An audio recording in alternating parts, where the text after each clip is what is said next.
The expired oxygen canister cover-up. I worked as a safety compliance officer for Sky Inc. Regional, a budget airline operating cheap flights up the East Coast. The company advertised safety and reliability, but behind the scenes, a culture of willful negligence put thousands of lives at risk to save money. The core secret. The company was routinely flying planes with expired emergency oxygen canisters in the passenger cabins.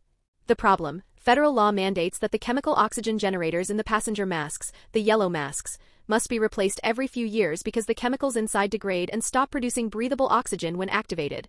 The violation: I found pallets of canisters with original expiration dates from around 2011, while it was 2019. The cover-up: to bypass federal law and mandatory replacement costs, Sky Inc. was forging maintenance logs.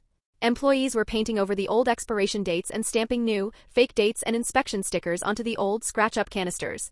The corporate response.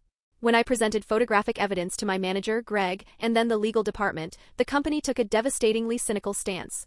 Dismissal: my manager said they would handle it when the next budget cycle comes through, arguing that nobody's died yet. Intimidation: legal reminded me I was bound by multiple NDAs and threatened to ruin the lives of my coworkers if the company was investigated.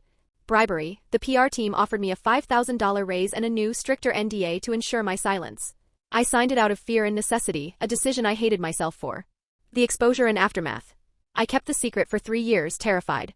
When the company merged in 2022, the original employee NDAs were dissolved.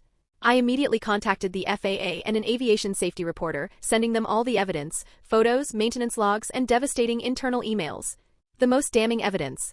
Executive joking: executives joked about the expired canisters, calling them Sky Cans, and saying they'd replace them when someone actually complains. Buried incident: a report revealed that during a cabin pressure issue on a flight to Charlotte, a whole row's oxygen masks failed. The company blamed it on passenger error and buried the report. The FAA launched a full investigation, grounded half of the fleet, and forced the CEO to resign with a golden parachute. The company rebranded and pretended the scandal never happened. While I was blacklisted from the airline industry, I helped expose a crime that could have killed hundreds of people.